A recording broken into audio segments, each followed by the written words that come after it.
Let's start with a really fundamental question in healthcare. How can the care you receive be deeply personal, unique to you, when the system it's in has very real, hard limits on its time, money, and staff? So, in this explainer, we're going to dig into how medicine tries to bridge those two very different worlds. And that really brings us to this big question, right? Is all healthcare created equal? I mean, you'd hope the answer is a simple yes, but the reality is way more complicated than that. And this question is really our jumping off point for understanding two absolutely crucial concepts: health equity and patient diversity. Okay, so here's how we're going to tackle this. First, we're going to break down what patient diversity actually is. Then, we'll look at the ideal, what modern care is really aiming for. After that, we'll get into the tough stuff, balancing that ideal care with cost. Then we'll see how nurses are the ones who make it all work. And finally, what it all leads to: achieving true health equity. All right, so first up, what is patient diversity? The big idea here is that amazing healthcare isn't just about what's on a medical chart. It's about seeing and understanding the whole person standing right in front of you. And right at the heart of all this is culture. And look, we're not just talking about language or what holidays someone celebrates. It's this deeply rooted programming of shared values, beliefs, and behaviors that gets passed down through generations. It totally shapes how a person views the world, and that definitely includes their health.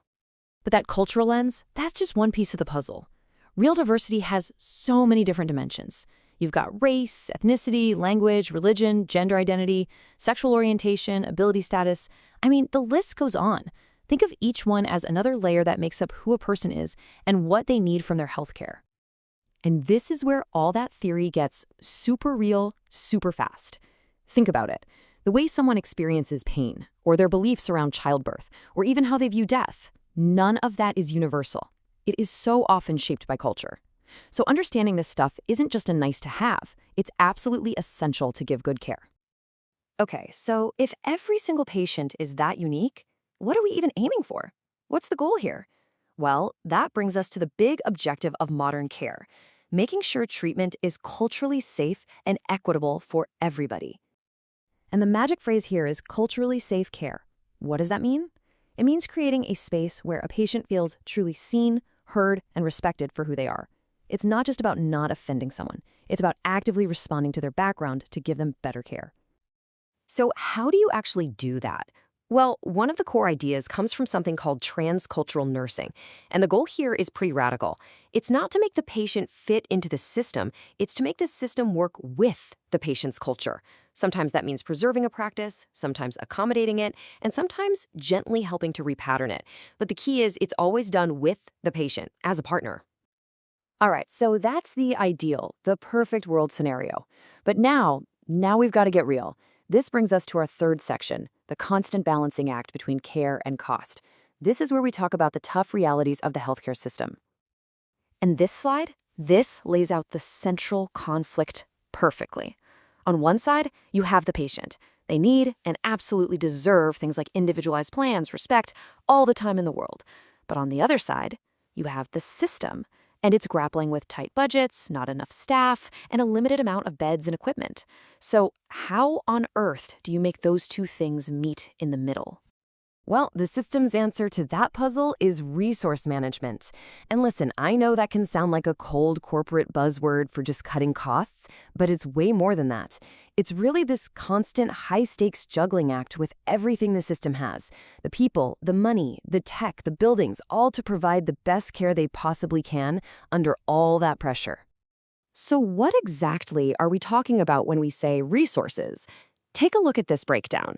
Yeah, financial and physical stuff are big chunks. But look at that biggest slice of the pie. A whopping 40% is human. And that is so, so important. When we talk about managing resources, we're mostly talking about managing the time and energy of people, the doctors and nurses. That's the main lever the system pulls to keep things running. So you've got this gap, right? On one side, the patient's ideal care. On the other, the system's harsh limits. So who's standing right in the middle of that gap, holding it all together? Well, that brings us to section 4, the absolutely critical role of the nurse. They are the human bridge between the ideal and the reality. And this really is the million-dollar question, isn't it? How in the world do you provide this kind of personalized, culturally aware care at a massive scale?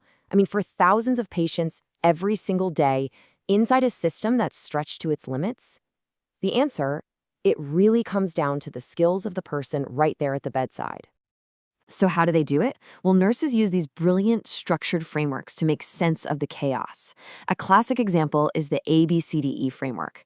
It's like a lightning-fast checklist for prioritizing. Is the airway clear? Check. Is the patient breathing? Check. Circulation? By running through these steps in seconds, a nurse can immediately figure out what's going to harm the patient first and put their attention right there. It's a system for managing the one resource you can never get back: time. And believe me, it goes way beyond just that one framework. Nurses are constantly prioritizing who's sickest. They're delegating tasks to make the entire team work smarter, not harder. They're spending time on patient education, which is huge because that helps prevent people from having to come back. And their communication skills are what slash unnecessary tests and delays. They are, without a doubt, the ultimate resource managers right at the point of care. And this quote, it just nails it. Quality healthcare isn't just one single thing. It's this incredible, constant balancing act. It has to be all these things at once: patient-centered, safe, effective, timely, efficient, and equitable. That's the complex world a nurse lives in every single day. Okay, this brings us to our final section, where we're going to tie all these threads together. This is about achieving true health equity. It's where the efficiency of the system has to meet the dignity of the human being. And here's the most important thing to get about health equity. It is not about treating every single person the exact same way. It's about making sure that everyone has a fair and just shot at being as healthy as they can possibly be. And that means you have to recognize that different people from different backgrounds with different life stories are going to need different things to get there. All right, so let's pull back and recap the big ideas we've covered. First, it all starts with respecting the incredible diversity of our patients. That's the foundation. Second, we have to be real about the fact that our healthcare systems have limited resources and have to manage them smartly. Third, nurses are that crucial bridge, the ones who stand in the gap between what a patient needs and what the system can provide.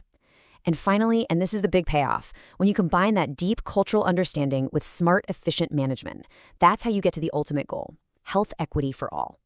So that leaves us with one last thing to think about. This whole thing isn't really a story of people fighting against a system.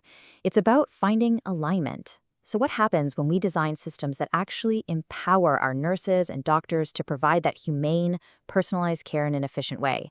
When those two things, systems and humanity, finally click into place, what does the future of health even look like?